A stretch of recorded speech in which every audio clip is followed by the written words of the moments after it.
ya seperti robot, tidak bisa menoleh kiri dan kanan, tidak bisa diputar. Nah, teman-temanku semuanya,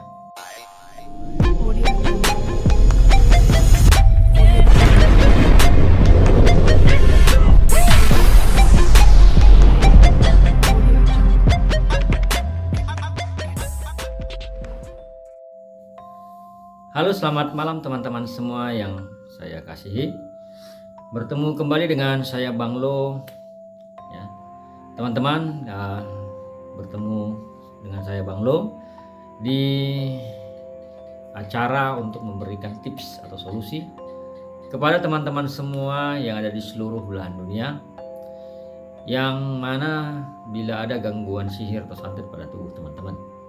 Tapi sebelum itu teman-teman, saya akan memberikan semacam ucapan terima kasih kepada teman-teman semua yang sudah membantu, membesarkan, mendukung channel YouTube saya Bang Loken dengan cara menekan tombol subscribe dan juga loncengnya, dan juga yang sudah menekan like atau jempol, memberikan komentar dan juga membagi-bagikan video-videonya di media sosial teman-temanku semuanya.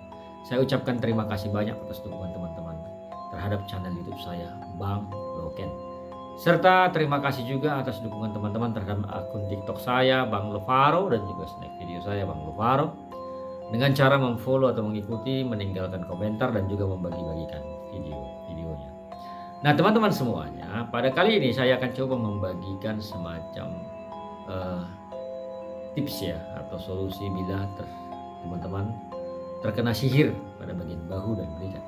Nah teman-teman mungkin pernah yang merasakan yang namanya kiriman santet atau roh-roh kegelapan atau ikatan-ikatan sihir pada tubuh teman-teman pada bagian sini, pundak. Ya, pundak sini. Jadi efeknya begini teman-teman. Efeknya itu ketika kita menoleh ke kiri, ke kanan nggak bisa. Sakit ya. Sakit kali. Ya. Kemudian ketika kita menoleh ke sini, ke kiri juga tidak bisa, sakit. Ya. Untuk menoleh itu sakit, sakitnya langsung di sini, kayak bergetar gitu, atau kayak kesetrum, gitu kan. Tapi sakitnya minta ampun, kayak dijepit. Ya. Jadi artinya kepala ini, ya seperti robot, tidak bisa menoleh kiri dan kanan, tidak bisa diputar. Nah, teman-temanku semuanya, untuk kasus seperti ini, biasanya mungkin kita akan berpikiran kalau kita terkena yang namanya sakit kolesterol ataupun saraf terjepit. Ya. Sakit seperti kolesterol atau saraf terjepit karena yang diganggu pada bagian sini sakitnya. Nah, hal-hal seperti ini bisa terjadi ketika kita bangun pagi. Ya, bangun pagi nggak bisa leher digerakkan. Nah, atau ketika maghrib sore hari tiba-tiba leher tidak bisa digerakkan begini.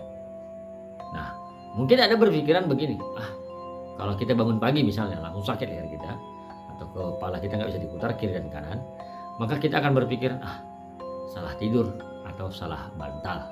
Nah, jadi boleh berpikiran seperti itu, boleh, nggak disalahkan. Ya. Tapi kalau saya lebih cenderung itu adalah angin jahat yang mengganggu leher ataupun pundak kita. Nah, teman-teman, biasanya saya memberikan solusi dengan minyak versinam. Ya, minyak versinam ini untuk dioleskan di pundaknya, sini sama punggung.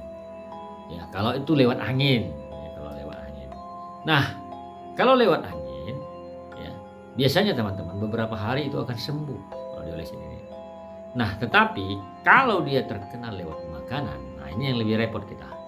Kalau santet itu menyerang pada bagian sini sehingga kau menjadi gelisah dan ketakutan, ya lehermu tidak bisa dibelokkan kiri dan kanan, ya, yang biasanya itu disebut dari lewat angin. Ya. Tapi kalau sampai sakitnya sampai ke belikat belakang, kan ada itu belakang itu, gini lekuk. Kalau sampai sakitnya ke belikatmu ketika kau noleh begini, di sini tertarik, kemudian belikatmu kesakitan juga, maka itu positif kau terkena lewat makanan. Ya. Kau terkena lewat makanan. Karena berdasarkan kasus-kasus klien-klien saya, ya, kalau lehernya tidak bisa diputar ataupun tidak bisa noleh kiri dan kanan, ya, dioleskan minyak versinam itu dia hilang untuk beberapa hari sakitnya, sembuh pulih total ya. Nah, tetapi Ada yang tidak boleh ikut belikatnya sakit. Ini harus dibersihkan dari dalam dengan rempah. Artinya dia termakan. Nah, logika kita akan semakin tumpul bila terkena santet yang begini. Karena beda-beda tipis ini dengan yang namanya medis, sakit medis. Ya, maka ketakutanmu akan muncul. Ketakutanmu akan muncul karena lehermu tidak bisa dibelokkan kiri dan kanan. Karena sakitnya juga minta ampun, teman-teman. Ya, sakitnya juga minta ampun, kayak dijepit atau kayak susah jelaskannya. Nah, teman-temanku semuanya, jadi untuk membedakannya kalau itu lewat angin, maka hanya bagian pundakmu yang terkena santet. Pundakmu saja yang terkena santet, nggak bisa belok kiri dan kanan. Tapi kalau ikut pundakmu sakit dan belikatmu sakit, itu kau terkena santetnya lewat makanan. Lewat makanan ataupun minuman. Jadi intinya tetap harus melakukan pembersihan. Itu bedanya, teman-teman ya. Itu bedanya. Nah, teman-temanku semuanya, mungkin kalau kita melihat bila orang atau seseorang sudah positif awalnya terkena santet, maka ketika dia dipulihkan, pengirim santetnya akan mencari celah cara yang lain untuk menyakitinya. Ya, salah satu dengan membuat pundaknya menjadi sakit atau belikatnya sakit. Mungkin juga bisa mengarah lain, lebih parah lagi. Ketika seseorang sudah dibersihkan, dia bikin trik lain yang membuat orang ini semakin tumpul logikanya untuk berpikir, tidak mungkinlah saya disantet, tidak mungkinlah saya kena roh jahat, tidak mungkinlah saya dikena penyakit akibat jin. Nah, begitu. Jadi mungkin saja ketika dia sudah dibersihkan nih kasus pertama, maka si pengirim akan melakukan kasus yang lain yang membuat logika kita tumpul. Jadi kita dibuat seperti demam, badan itu panas seperti api, ya. Dan macam cara ya, trik-trik begini untuk membuat seseorang itu logikanya tumpul untuk menganalisa sebenarnya saya ini sakit apa. Jadi teman-temanku semua ya, itulah bedanya ciri atau serangan kiriman santet lewat angin ataupun makanan yang menghantam bagian pundak dan belikat. Baik, semoga informasi singkat ini bermanfaat untuk teman-temanku semua yang ada di seluruh belahan dunia. Saya Bang Lu mengucapkan syukur dan terima kasih. I love you, I miss you.